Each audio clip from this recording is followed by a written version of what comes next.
My name is Brittany Cole Bush. I'm from the state of California in the United States, and I've been working in the fields of land stewardship and livestock with bringing sheep and goats into the urban periphery for an ecosystem service of using grazing as a tool to manage vegetation. And I've been doing so for almost the last 10 years.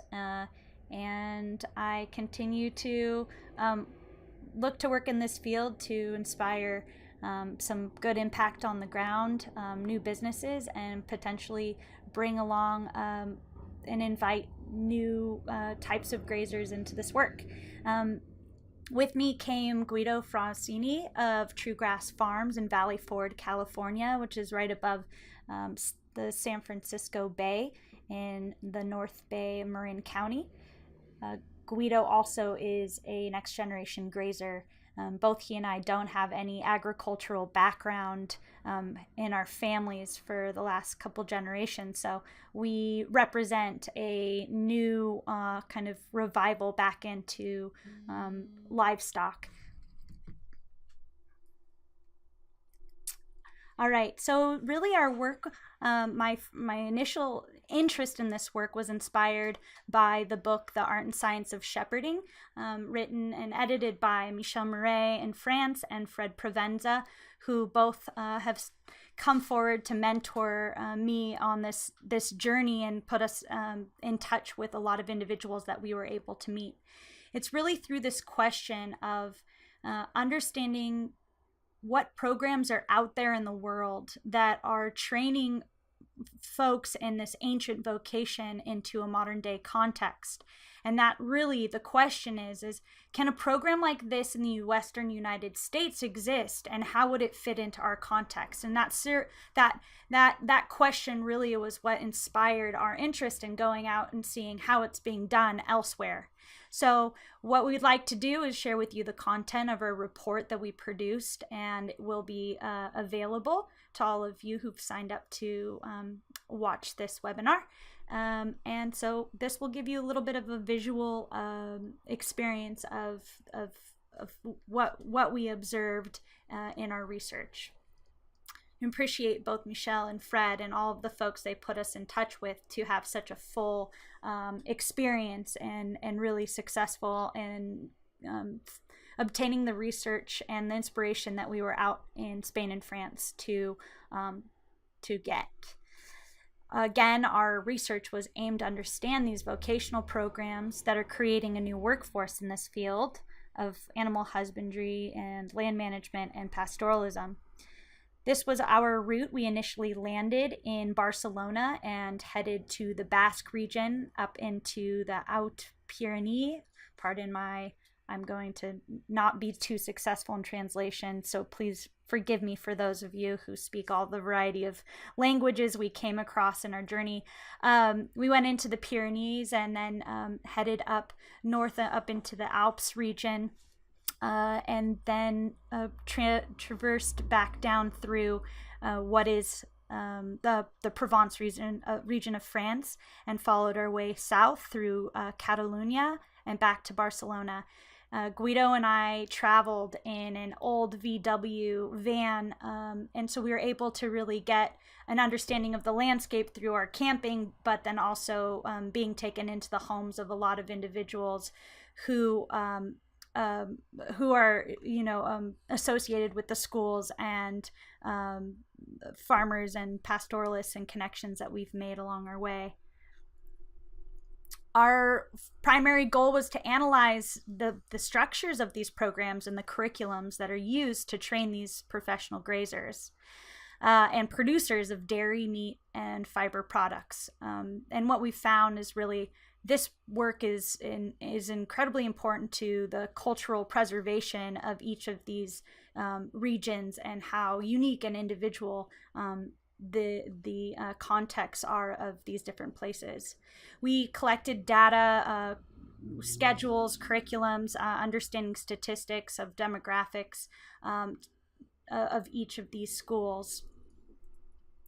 We visited 4 different schools listed here, and I'll go through some of the specifics of each school to kind of summarize our general takeaways and the differences between each school. First off, I'm going to just give some context to the definitions that we'll be using. Pastoralism is one of the oldest forms of agricultural practices, and it still exists today. However, the population of pastoralists has reduced based off of how the structuring of nations have formed borders and boundaries, really restricting this idea of a seasonal rotation and moving our animals with seasons and based off of access to water and vegetation. We're going to talk about pastoralism in a contemporary context that also includes understanding that technologies are also used, such as the electric fence, that is a modern day derivation from your traditional herding with dogs. So I wanted to point that out, is that we're keeping kind of a modern, loose idea of what pastoralism can entail in this context. And again, there's many populations of pastoralists around the world that operate differently and have different challenges and different structures in which they learn. And a lot of this is passed on knowledge and sheer richness of culture. And again, things are changing as our Earth climate, both ecologically and socially, is changing so rapidly. I wanted to point out transhumanance, which is this idea of the movement of animals and their tenders following the seasons and the seasonality, and the importance of recognizing the alignment of the reproduction cycle of an animal and where one chooses to bring them based off of course, seasonal factors. In the altitude, you have snow and whatnot, but then also forage quality and really what your operation and focus is of the time. Are you lambing? What time of year are you going to be bringing the animals down for that? All of these things kind of are umbrellaed under transhumanance. And I wanted to point out, even in the Western United States context, where we don't have open spaces like the idea of the commons that we see in Europe, we have a culture that is, and a landscape that's more subdivided because of privatization and fences, these permanent fences. So our ability in the Western United States to live in this move and tend to our animals and manage our animals seasonally is really relying upon transportation of big trucks and whatnot. And it still happens. Basque Americans bring their animals that have traditionally been herded through a circuit of through what is the Western United States, of course, not focused on state, but on watersheds and geographic pieces that make a place. And so pastoralism and this idea of transhumanance has evolved. However, it still exists, and there are plenty of sheep outfits that do move to higher country in the summers and then back down low in the valleys.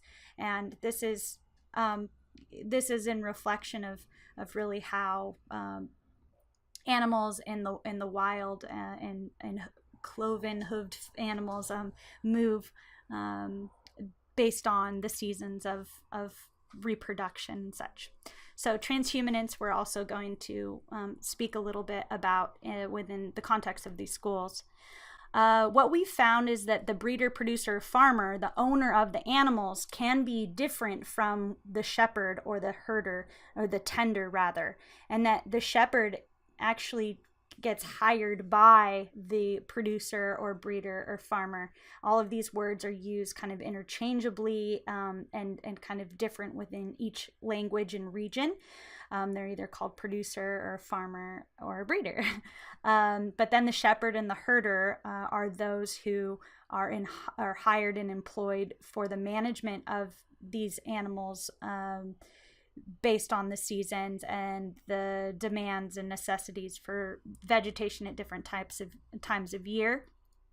For the sake of this presentation, I will use more of a broad scope term of grazer, one who grazes, manages grazing. So I'll be using shepherd, herder, grazer interchangeably. Our adventure began in the Basque region of Spain. We visited both Biscaya and Gipuzkoa. Outside of Bilbao is where we first landed, and were invited into the home of some wonderful Basque folks and a mutual friend who is from the very areas in which we're from, in the North Bay of San Francisco, and she's studying food sovereignty within the Basque region. And so we were really able to kind of dig into the cultural context of food and food production and agriculture, and the current state of affairs in terms of food production within the region. Silvopasture is used. Sheep are used to manage the succession in these higher elevations where we see a lot of these pines. The pastures are, like I said, maintained by the sheep, and they've been around for quite some time. Again, the first school we visited was in the Basque region of Gipuzkoa, and it's called Artzain Eskola.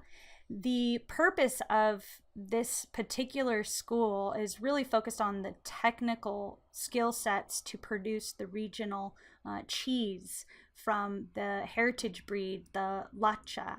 I believe that's the pronunciation in Spanish, so bear with me. The school offers an intensive training for this production of these sheep that produces the dairy that creates the cheese, very specific and regional, and important to the tradition and culture and heritage of the Basque people. It also is a general agricultural resource center for farmers within the region. It also acts as the production facility for the Idezabal cheese, which is a local cheese consortium.